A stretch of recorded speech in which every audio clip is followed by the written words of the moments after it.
Welcome to Jones and for Sports, where we make sports better.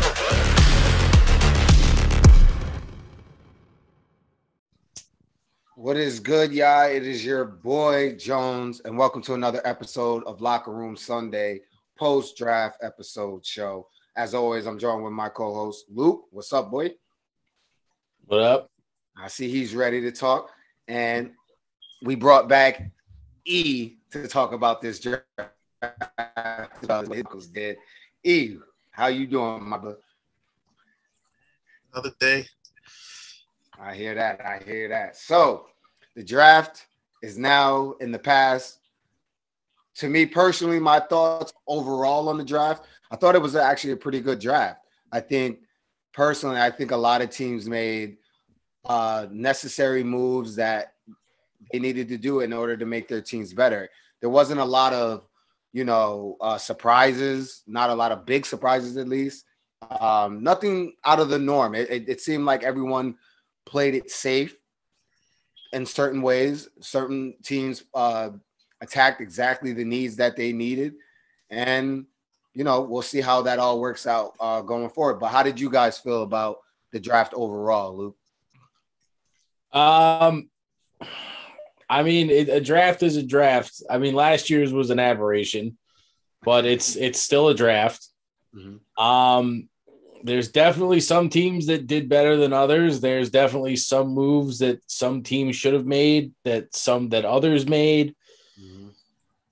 But there's always going to be these teams where some fuck up seemingly every year. Some do good. Some make the moves where it's like, why didn't you do that 5 years ago? There's always going to be that shit. Right. E, what did you think?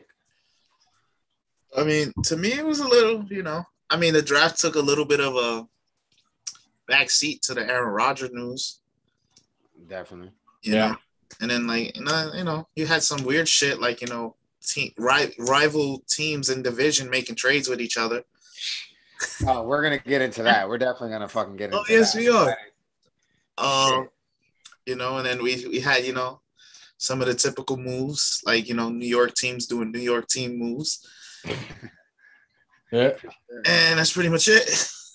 Yeah, absolutely. And before we start, I want to thank everyone that jumped on the live, the Jones and Sports Instagram live during the draft on Thursday. That was awesome. Appreciate you guys. And we're going to, try to do that a lot more and get you guys involved and engaged. That was awesome. We're definitely going to do it a lot more next year, and we'll have it a little bit more prepared and shit like that. But now, talk about what we came for. NFL draft. I'm going to start it off. I was going to let one of y'all start, but I'm going to start this bitch off. Go right ahead. Oh, wait. He got something to say. Go ahead. What you got to say? I think I should start it off because it's kind of what we did. Okay, you're right. Y'all to do what y'all did. You're absolutely right. You're absolutely right. Go ahead. It's no shock. I wanted to curse you out first, but go ahead. It's no shock that y'all wanted Patrick Surtain. It's no shock y'all wanted him. Bastards. I was on the live. I was just as shocked as you were when we took him. Yeah. Especially with everybody who I thought we could take was still on the board at that time. Mm-hmm. We could even took fucking Fields if we wanted a quarterback. I'm glad we stayed away from Mac Jones, even though I feel like where he landed, he's gonna succeed. Yeah. But I'm not. Was I surprised with the pick? Yeah, just because I didn't feel like we needed a corner in the first round because we signed 2 corners in free agency. Mm-hmm. But I'm not mad at it. Right. Absolutely. Not mad at that move at all. I'll take the top corner in the draft. So what about your other picks? What about their overall? I like the Javonte Williams pick in the second round. Love that. Yeah, that made sense. That's perfect. We lost Philip Lindsay. Mm-hmm. That was frankly, to me, that was your best pick. Yeah. You guys getting Surtain to me made no fucking sense. You just spent all this money on Kyle Fuller, on Roby. You didn't really – you have holes elsewhere, and, not exactly. many. No, exactly. That's why I was shocked by it, too. Right. And you had, it's not like it was Philly picking ahead of Dallas, to try and fuck them up, and take their guy. Yeah, no, I didn't understand. Yeah. I mean, again, you made a strength stronger, so I can't really knock your pick at 9. It just didn't make any sense. Like I could have seen, I don't know. I don't know. It just didn't seem like the right pick. I was shocked, but then again, we can't like with Carolina taking J.C. Horn early, like there was some. By the way, I told you J.C. Horn was the top corner in this draft. Stop saying it was fucking Surtain. I know he's your guy now, but Horn was on number 1 on a lot of people's boards.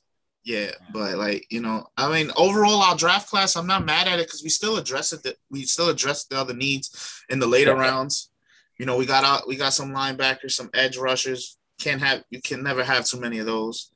Got some linemen, and then we ended up getting like 2 safeties towards the end. So I'm not too mad at it.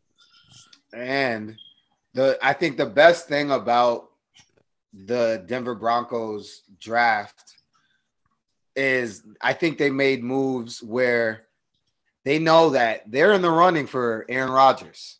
Yep. They didn't do anything that was going to I love that we didn't draft a quarterback. Right. They didn't do anything that would hurt their chances at going after Aaron Rodgers. I said if we didn't take Fields, I didn't want a quarterback. Right. Especially with the Aaron Rodgers news, and then hearing we're one of the options, I'm like, oh no, stay away from quarterback. Absolutely. So that was definitely smart on your part. What grade would you give them overall? I'll give us a solid B plus. B plus. Okay. Yeah. All right. Now, like you said, my Dallas Cowboys. So the biggest head scratching move of the first round. Nah, I don't know if it was the. Nah, fuck out of here. You traded with your rivals. Oh well, that part. Another rival. I'm talking about the pick in general. The pick in general wasn't. The pick would have been there even if y'all stayed there. Possibly, yeah, most likely. But first, let's address you guys for taking that pick. Motherfuckers, damn, what did we do to you guys? We didn't have you guys on the schedule. You should have never sounded so. I hope we have you on the schedule now. Why? Bastards.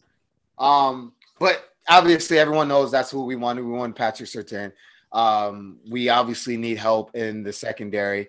And I think we addressed that in this draft, but the problem was a lot of teams got ahead of us and took guys that we needed and took all the top corners, took all the top safeties, and sitting there after a trade with Philly, which again doesn't make fucking sense to me. What are you trading to help a team in our division get one of the top draft picks in the fucking draft? And Smith at that, who's going to murder our fucking secondary. But, I mean, we got better at secondary. I can say that, but they're still first rounders. I mean, they're still rookies. And Devontae Smith is going to be a ready now receiver. He's fast as hell. He can catch. He's a ready now NFL receiver. I'll give you this too. And he's playing with a quarterback he knows. Exactly. Yep. So, and that was another thing that I loved about this draft was there was a lot of college connections. A lot of receivers and quarterbacks are reunited in this draft. So that was pretty dope to see. But overall, when I talk about my Cowboys, I'm going to give them a B plus, A minus in between there. The reason why I want to say A minus is because we addressed what we needed. First 6 picks were all on defense. We've got a linebacker in Parsons, who a lot of people are saying one of the was the top defensive player coming out of this draft. He's got a lot of what's that called? Fight. Like he's one of those guys that just goes to the ball and goes crazy with it. And in a Dan Quinn system, I think he'll be able to flourish in that system. So I'm glad that we were able to get him. Obviously, he wasn't who we were first thinking of, but I'm still glad that we got him. We still went and got us a corner. We got us a few corners. We got us D tackle, D tackle, edge, another linebacker. We addressed O-line, which was something that I was talking about as well, because we know that our offensive line, even though we have some great names on there, they're not on the field for 16 games, which is always hurts us in the end. And I think we definitely need to address that. And I think Josh Ball, from what I saw, he's a pretty solid offensive tackle. Another pick that I was very excited about was Jabril Cox from LSU. I've seen him over the past 2 seasons, and he lights up the highlight tape when you watch him on the field. He doesn't have the size like the normal ones, but I think in Dan Quinn's system, the best thing about what Dan Quinn did with this draft and Jerry Jones is they got guys that are fired up, like guys that are just ready to lose it all on the field. And that's what we were missing in this on our defense that last year.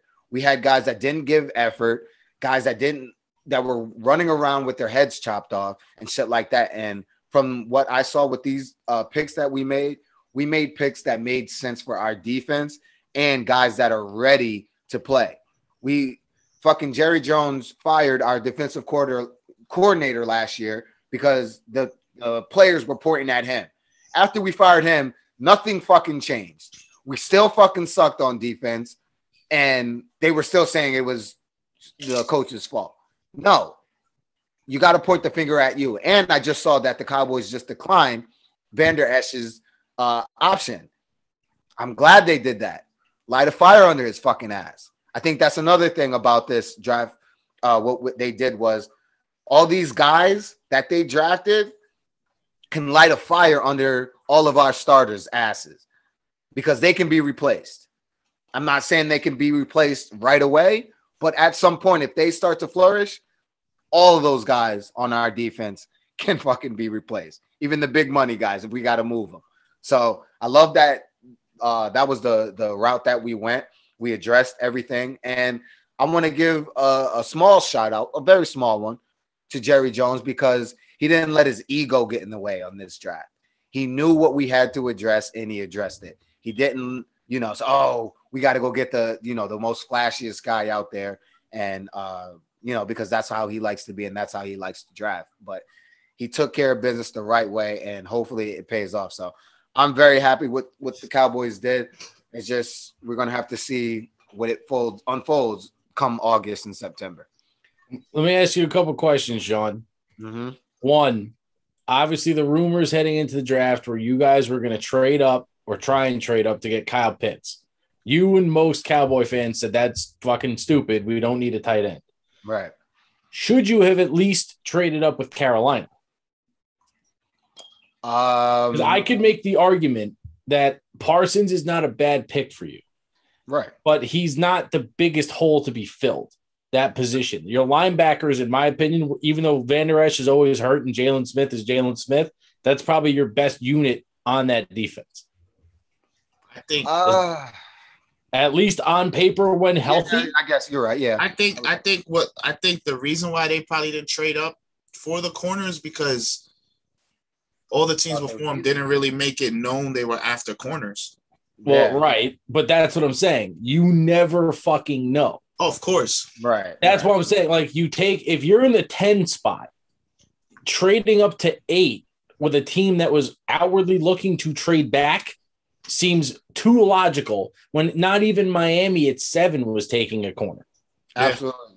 I agree. If we would have known that those 2 corners were going to go that early, I think it would have made sense definitely to go get them because that was, like you said, that's our need is the secondary, it's the corner and the safety. Yeah.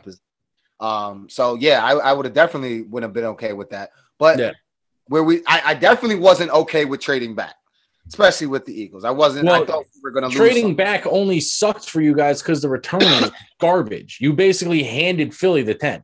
Exactly. Right. So I wasn't okay. Meanwhile, the Giants got another first next year for Fields from Chicago. Mm-hmm. Right. And the only plus was that we got an extra pick out of it, and we'll see how that all works out. Yeah. But, here's the other question I had. Mm-hmm. I understand Parsons is a freak. I understand that he's a day one starter in most teams' defense, especially yours. Are you aware of the red flags that were circling? Absolutely. And I'm curious to know, it was the one specifically from the Giants I thought was very interesting. What was the one from the Giants? The Giants took him off their draft board because in the pre-draft interviews, they had said that the vibe they got and the way in which he was answering questions and kind of his demeanor reminded them of a rookie named Odell Beckham Jr. a couple of years ago. Well, I mean, I can understand for the Giants, that's not what you want. You've dealt with that cancer already in your locker room. You don't want that shit. I'm just saying, if you're the Giants, if you don't think that your head coach can straighten them out, that's more of I would say that's more of a I'm not going to call it an underhand swipe, but that's like a lack of confidence in Joe Judge. Right. You can't fix a rookie's attitude. This is where I didn't have a problem with it because guess where he's going? He's going to the Dallas fucking Cowboys. We're known to pick up guys like this. This is what we do. This is what Jerry Jones loves in his locker room. I mean, you're right. He treats his players like they're his sons and stuff like that. So I think he'll be, if there's any red flag that he was aware of, he'll be able to quiet down. Because when you think about the Cowboys and them picking up bad boys, most of them haven't had much problems when they were with us. No, Deion loved it. Their problems were prior. Deion loved it. Or Michael Irvin loved it. No one's refuting or arguing that you're not 100% correct. Right. I'm just saying, I thought it was laughable that I guess Isaiah Wilson from last year, Tennessee's massive fuck up, the personality issues were under the microscope, I guess, more than ever, because look how that turned out for them. That kid's permanently out of football, and Tennessee's out a first-round pick. Right. Which is hilarious. But for the Giants, when they said, oh, he reminds us of OBJ, we can't touch him. Right. Really? Definitely got to pay attention to those red flags and monitor them as close as possible. But every team has their own stupid ways of evaluating talent or intellect. Absolutely. And every team has one of those guys that go under the scope as far as behavioral issues and shit like that. Yeah. Like every team has it. Well, the 49ers literally picked Trey Lance because he had the highest Wonderlic score. Part of that too. But in the phone call between Lance and Kyle Shanahan says, oh, we thought you expected this. And he's like, honestly, coach, I had no idea. So not even the players can get a beat on how they're getting evaluated. Yeah, that's true too. Yeah. So like, how the fuck are we supposed to know? We're hearing rumors. It may not even be true. So I'm just saying, like, every prospect's got his red flags. Right. Even Trevor Lawrence with that stupid comment he made about not giving a fuck about football. Right. What it is, what it is. You take with a grain of salt. I don't think you guys should be worried, and you at least picked a position of need. Yeah, absolutely. May not be the penultimate, right? But it's definitely a position of need. There's really no way to argue that it wasn't a good pick. Right. Absolutely. But no, you definitely made a good point about those red flags. You always got to pay attention to them because they might just pop up. Yeah. It's and who's like, is there an actual captain of that defense? I would assume Jalen Smith probably. Yeah, I would say Jalen Smith. He's the longest guy there. Well, right. Well, yeah, but he's gone. So yeah, I'm assuming having the probable captain of your defense in the same room, like specialist room with Parsons, that's probably only going to help anyway. Right. Absolutely. Mm-hmm. And if God forbid, if you guys keep Van Der Esch healthy, Jesus Christ. All we need those three guys will be ridiculous. And I'll tell you this. The last time we did the pod, you mentioned you guys had trouble stopping the run. Yeah. Not anymore. That boy can stop the run. Yeah. Exactly. And also look at how important linebackers are. The only good parts of Atlanta's defense the last couple of years was Deion Jones. Yep. Deion Jones and Deion Jones. And I think that's why it made so much sense to them, because for Dan Quinn to go after someone like that, trying to make sure that it fits his scheme as best as possible. Yeah. I mean, you didn't want to reach for a defensive tackle or a lineman, so you take that linebacker who's slated to go around that spot. Mm-hmm. You need him anyway. I like the pick. Shit, that's a guy I wanted. Yeah, he's a go-getter. He just goes to the ball. He finds the ball. So I love that about him. And that's what we had in Vander Esch and Jalen Smith a couple years ago, but last 2 seasons just didn't look like that. But hopefully he lights a fire under their ass and they all get to the ball now this year coming around. But I'll say this before we move on to you, Luke, that right now I'm looking at the glass half full, and I'm going to say that this defense, obviously we have to improve. We can only improve, but I think we're going to improve a lot better than normal. I think we're going to take a nice jump this year. Would you say, that'd be my last part of it. Mm-hmm. You guys get more closer to, let's say, the middle of the pack? Yeah. All right. Yeah, like top 15, something like that. Yeah, like right in the middle. Right in the middle, yep. All right. Yes, I mean, you can only, like you say, you can only go up from where you are now. Only go fucking up. Only go up. And then now let's talk about Luke. Like, out of all 3 of us, we all pretty much would say Najee Harris was a perfect fit. Absolutely. And I think I even told you once somebody got drafted at somewhere, I said, Najee's falling to Pittsburgh. Watch. Yeah, absolutely. It was once the Vikings swapped picks with the Jets. Yes, once the Jets traded back in the first round to take a lineman, I said that's it. Najee's a Steeler. Because Darisaw falling to Minnesota made perfect sense. Like, he's a Steeler. Miami. Listen, Miami was smart. He was not the fit. If Miami had taken ETN, it would have been stupid. Because ETN was not a first round running back. Najee Harris to me was the only first round running back. I believe so. And is there any fucking team that A, needed him, B, fits his style more than us? No, not even close. You guys, not even close. That's like the ideal fit for both him and the team. Yeah. Now we were catching shit all weekend because people were like, "Well, you got to fix the O line." I'm like, "Yeah, that's why we have like 8 other picks." Yeah, right. Exactly. And in the 4th round, we got some kid, Dan Long from Texas A&M, who the first thing they said, 2nd round talent in the 4th round. So shut up. At that point, you stop critiquing. Right. Like now you're just looking to be an asshole. Exactly. I mean, 3rd round pick, interior lineman. That kid's going to be a fucking monster. Because if that kid has the Castro's attitude, Pittsburgh will love him. Yeah. Mm-hmm. And in terms of the tight end, I didn't think we were going to re-sign Eric Ebron after this year anyway. For what it's worth, as long as Ben is the quarterback, he just needs a goofy white tight end. Look at Heath Miller. It works. Heath Miller was clever 3rd and 5. Heath Miller was the dirtiest 3rd and 5 safety blanket of all time, possibly. Him and Gronk. Routes to the fucking, and then the out routes for the first down. Exactly. Yeah. Mm-hmm.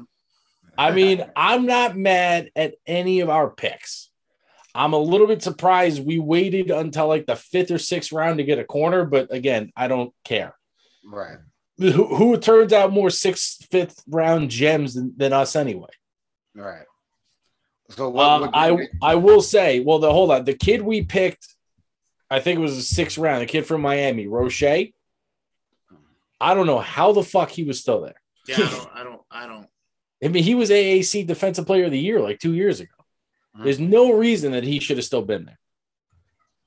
But it put him in a rotation with Highsmith. I'm fine with that. Yep.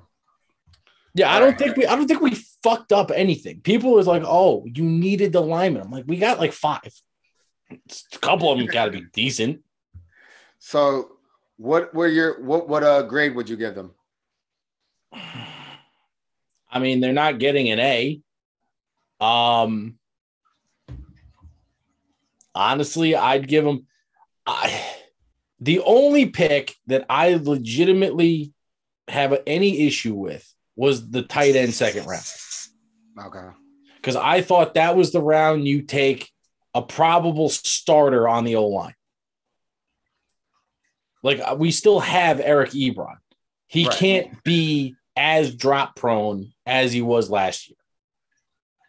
Now, but at this point, between Ebron, Claypool, Freiermuth, we have a bunch of 6'5" motherfuckers that could just run around the back of the back line of the end zone and fucking catch the fade routes, I guess. Like that's good. True. I don't know. And I'm happy we didn't go for a Fields, or there was always that rumor. It's like, oh, maybe they all weekend. When are they going to take Ben's replacement? It's like, well, once Tampa took Trask, it wasn't happening. Maybe that's true. Maybe you guys have faith in Haskins. I mean, you're asking me to pick between Dwayne Haskins and Mason Rudolph. Yeah, not too much of a great. I mean, they can always bring your boy Duck back. You guys just picked up his option, right? Who? You guys just signed him another year or something like that? Or to who? Rudolph? Yeah, we picked his up. Yeah. But that's only because he knows the playbook. Right. All right. And real quick, we drafted, I didn't even know this existed. In the 7th round, we drafted a 260-pound black punter. I didn't even know there was a black punter in the league in college. 265 pounds. Kid from Georgia Tech. Kid's an absolute unit. Look, I'll send you his highlights. No, the kid's a fucking unit. And he's got an arm. Georgia Tech used to run trick plays with him. That's crazy. Big ass punter, bro. 265. He's not that fat fuck from Penn State like 5 years ago. This kid's actually got like muscle and shit. Like he actually works out. That's a yeah. I'll send you all the highlights after this. He probably got a boot. Big boy, yo. Seriously. Shit. All right. So last segment of this episode, I want to just pick your brains on the first few picks of this draft and shit like that. What did you guys think of the Jets move at 2 with Zach Wilson? Did they make the right choice at quarterback? You shaking your head no. No, I'm not shocked by it. We already knew it was happening. But I mean, I didn't really see him much in college. Mm-hmm. From the highlight tapes, he has the arm. He has weapons. They got weapons. Right. And then drafting more from Ole Miss is another weapon. Mm-hmm. He just brought in Corey Davis. I mean, the only thing I would say is they need some fucking running backs now. Right. But I'm not mad at it if the Jets stick to giving him the fucking shot and not fucking it up. Yeah. Protecting him. Luke? I thought it was fucking hilarious that they did all the justice that they should have given Sam Darnold to a guy that hasn't taken a snap yet. Mm-hmm. Yeah, giving him the weapons and shit. Well, but not even just like, you know, like when they picked Elijah Moore, I texted John, you know, our buddy, the diehard Jet fan, and I was like, did y'all forget you have Jamison Crowder? Like now it's like you have a surplus, like in certain spots that you just didn't even have before. Like that was my question, but I guess we knew Wilson was the second best quarterback. His team was probably more hurt by COVID than anybody because BYU loves to schedule like Alabama, LSU, like the big dogs, and just some of those leagues weren't running when they started. Right. So the whole, he didn't play anybody. I mean, he played Coastal Carolina. That might have been his worst game of the year, but like it's not like he played like dog shit all the time. Right. They cut him some slack. That's true. I like the pick. It wasn't a bad pick. No. Me personally, I would have went with Fields only because I think the Jets need a new way of quarterbacks. They need someone that could fucking run finally. I think it's about time that the Jets find a quarterback that is mobile. Not saying that Zach Wilson isn't mobile at all. He's somewhat mobile, but wait. You gonna tell me you didn't see Sam Darnold kill my Broncos for like a 60-yard scramble touchdown this past year? Look, even what's his name ran Jones ran for fucking barely almost 80 yards. So it happened. Yeah, but he didn't score. All right. He didn't, but that was his own Darnold fault. scored on us. Sniper got Danny Dimes. Yeah. That's fine. He still got 75 off that. But I'm just saying, we knew. Well, obviously they tried to address that the offensive line and things like that. But you still don't know that it's going to be completely fixed. So it wouldn't be a bad idea to get a mobile quarterback. And I think that's just the way that this league is going. And it's not a bad thing just to have a mobile quarterback just in case your offensive line isn't good enough. Because I tell you now, if Mac Jones was on a team that didn't have an offensive line, he'd be fucking fucked. Yeah. He'd be fucked because he's not mobile. Yeah. Just an offensive line. Mac Jones was blessed this past year. Blessed. Yeah. And not to mention, if anyone saw the highlights of what happens when a blitz got through that line, that's why he just dropped. Yeah, he just drops. To his credit though, at least he's smart enough. He's like, all right, I'm gonna die. Let me just not give up the ball. Right, exactly. That good point. The old Peyton Manning trick. Right. Yeah. Just go down. Exactly. Just go down. Just go down. That definitely, absolutely. Now this is a pick that everyone seems to agree on. Trey Lance to 49ers. Everyone that I've seen on TV, fans, all say that this was one of the best picks and one of the team's best fits in the draft because of what Trey Lance can do at quarterback position and what he'll be able to do in that system with Kyle Shanahan. And from what I see, I think it's a perfect fit too. I think Trey Lance is one of the better quarterbacks in this draft. I don't think he got as much hype before, but post-season, he started getting a little bit more hype. He didn't play a lot of games, obviously. I think that was some of his backlash, is that he only played, I think, 17 games or something like that. Not a lot. But just from what I see, he's mobile. He can throw. He's very smart. And with the weapons that the 49ers have, exactly, I think that's going to be a very dynamic offense with Trey Lance. Not right away, because obviously I don't think he'll start right away, but I think in the near future he'll be something special to watch. You take those weapons away, it's Kaepernick 2.0-ish to me. It's exactly what it is. It's all it is. The fact that they have the guys that they have playmakers, definitely. Right. But that's all it seems to me is a little Kaepernick 2.0. Yeah, I mean, he led him to a Super Bowl. I'm not mad. Hey. With the defense first off, no offense to Kaepernick, the defense took that team to that fucking Super Bowl. Kaepernick did it. Yeah, he did. Kaepernick was running a lot. He was running a lot. Yeah, Cap didn't hurt the cause, but Navarro Bowman, Pat Willis, come on. Who got him? Come on. The defense carried them, just like it did with fucking Baltimore. I don't know about all that. I'll definitely give it to you now of more recent. The 49ers defense carried. Oh, I don't want to say carried, but they definitely helped a lot. They 100% carried Jimmy G's ass too. Yeah, right.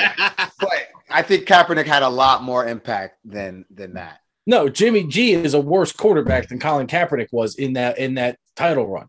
I will agree with you 110% there. Right. I'm just saying. In a way, it's kind of true because the fact that Cap could run took away from the fact of you don't have to keep the ball in his hands and him making a stupid throw leading to a turnover.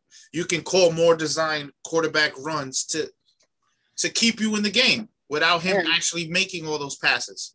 And I think this is another important part that some people might be missing, but we all know is true. When you got a quarterback like Trey Lance, and hopefully he learns the playbook well enough and they can open up the playbook with him, that's going to be what's important for the 49ers, because when you think about Jimmy G, Trey Lance, you can't open up the whole playbook with Jimmy G because Jimmy G can't fucking do all that. Trey Lance will be starting by week 6. I was thinking something like that too, halfway or next season. I'm 100% with you. Well, they could also find a way to move Jimmy G. Yes, right. Nobody has a bigger list of active backup quarterbacks than San Francisco anyway. This is a fact. You don't need Jimmy G there. Jimmy G is arguably the reason you didn't beat the Chiefs.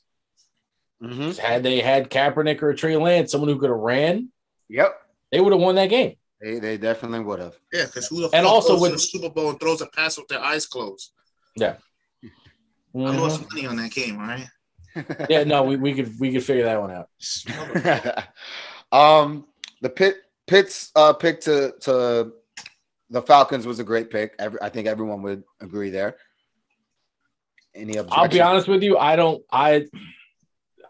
see how you could if you're Atlanta, it's like a damned if you do, damned if you don't. Kyle Pitts doesn't make you really that much better. Right. That's true. Like, he just doesn't. Like, Calvin Ridley and Julio are still there. I don't know who their running backs are, but you're not going to take Najee Harris or Etienne at fucking 4. So, like, I get it, but, like, come on. It's a tight end. It can only do – it's not even a tight end. It's a wide receiver. It can't do that much. It makes it gives them a nice set of weapons. Under Matt Ryan to get the largest contract ever for a tight end. So I guess I'm not saying, it's not a scheme fit. It's a tight end.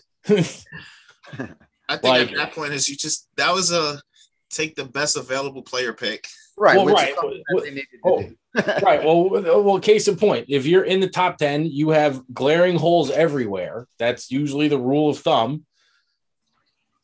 I guess you take the best player available and see what the fuck happens. And if Matt Ryan can't produce with Pitts, then you got a problem. Yeah, absolutely. But I want to go back to your point because you did make a good point. I think they would, now that I'm thinking about it, they could have went defense. Defense would have probably been smarter because they were also one of the worst defensive teams in the league last year. Yep. So if there would have been a team that could have benefited the most from trading back. Yep. 100%. Yes. Yeah, absolutely. Here's another, this is a pick that wasn't a bad pick, but it wasn't a need by this team, which was the Bengals. They went and got Jamar Chase. I was waiting for you to bring this shit up. And I've seen it immediately all over social media that the Bengals just don't give a fuck about Joe Burrow and his leg. And they just, just want to put flashy guys out there and let their quarterback get fucking killed. But Luke, I know you wanted to talk about this. Go ahead. Okay. I understand they were teammates at LSU. I get that 100%. That's the only logical thing about this fucking pick. Right. Like, I get it. You shipped out AJ Green finally. You brought in a guy replacement. But in the Bengals uniform reveal, which is about a week prior to the draft, right? The size of the scar on Joe Burrow's knee that is very visible in that picture is about the length of a Dodger dog. Like, you at 5, Sewell is a generational tackle town. Generational. Or if you're not sold on Sewell, trade back. You could have gotten Darisaw or fucking Slater or because the Raiders are fucking retarded, Leatherwood, if you felt like it. But yeah, you didn't need Jamar Chase. I just doesn't. Again, I'm a big proponent of draft from need. Right. Case in point, ETN to the Jaguars, equally retarded. You didn't need that either. Sorry, you didn't. Right. This is another. And of course, you could say, "Oh, but they took the tackle round 2." I'm like, but you could have had Sewell, right? You could have had a much better, who's arguably I mean, he might be the best tackle to immediately impact a team in the last 10 years. Right. Absolutely. I'm with you 100% on that. They definitely should have addressed that offensive line. Look at the Chargers. Look at the Chargers. The Chargers did exactly what you should have did at pick 13. Absolutely. Chargers made the smart move and got their guy. Yeah. So I'm with you on that one. Freddie, we're going to save your pick for when you get on here. So Freddie, make sure you bring your ass. We talked about your Broncos. I have a couple. Let's talk about the big trade. Go ahead. Yeah, Luke, you then go we'll first. Get to yours, Luke. Well, just to clarify, which trade? We talking about the Bears jumping up? Yeah, the Bears jumping up. Fucking, what is there to say? I love it. Well, how could you not? Well, I love it. I love it. You're a Fields guy. B, anyone who thinks Andy Dalton is actually the starter week 1 is a fucking moron. I love it for the fact that my father's a Chicago Bears fan and a Michigan football fan, and now he has to root for Fields. That's always a fun little fuck you. I love it though. It was smart. You needed a quarterback outside. You got fucking Trubisky's dumbass out of here. Yeah. Yep. Now when Fields does take over and the offense doesn't do well, you can finally get rid of Nagy because he's a fucking imbecile. Open that playbook the fuck up. You got weapons. Yep. They got weapons on the offense. Yeah. Yep. Allen Robinson has been putting up numbers since he got there quietly with Trubisky. Yep. Now give him a real quarterback and let him do work. Yep. Absolutely. And Fields looks motivated as hell. He didn't smile not once. No, because he was pissed off. Hell yeah. He was pissed off. Although between the two quarterbacks that had to wait, though, could you not? I thought this was hilarious. Fields is going to take all of that and run right to the bank with that frustration. Mm-hmm. Mac Jones looked shell-shocked that he wasn't picked third. Yeah, he did. Like, he looked like soul-crushed. He definitely was. He definitely fucking And was. by the way, the other thing real quick, Mac Jones and fucking Zach Wilson, when they, like, the draft picks came out to the stage, like, in the beginning, yeah, whoever lined them up is a complete fucking either idiot or complete genius, because I think you put, like, Leatherwood was next to Mac Jones and Zach Wilson was next to some equally ginormous black guy. I'm like, all these quarterbacks just look like the guy at their left's agent. yeah, dead ass. His handler. Not even, just like, this the is guy like, that gotta follow him around and point him in the right direction. yeah, kind of. I mean, and let him go. Oh, yeah, I mean, God. I was like, Jesus Christ, like this, like Zach Wilson looks like an Abercrombie cashier. Like he does. I'm sorry. Basically, what he's saying is that you guys got to come out here with some more swagger. God damn it. No, they were dressed fine. I'm just saying, Zach Wilson's like what, 180 pounds soaking wet? Yeah. Of course he's going to look tiny next to some fucking tackle. Oh my God, that's a good point though. I definitely noticed that as well, and I was like, "Damn, that's fucked up." I turned right to John. I was like, "That motherfucker looks like the bigger motherfucker's agent." All right. Well, that is it for this episode. But before we go, I gotta say this to all the followers, the listeners of any NFL team. If you want to come and join us on Locker Room Sunday to talk about your team's post-draft, please come and join us. We already got a few guys lined up, and we definitely want to hear your thoughts on your team's draft picks and stuff like that. So other than that, make sure you enjoy the episode, subscribe, like, and comment, and of course, share. It's your boy Jones, Luke, E, Locker Room Sunday, Jones of the Sports. We make sports better. Peace.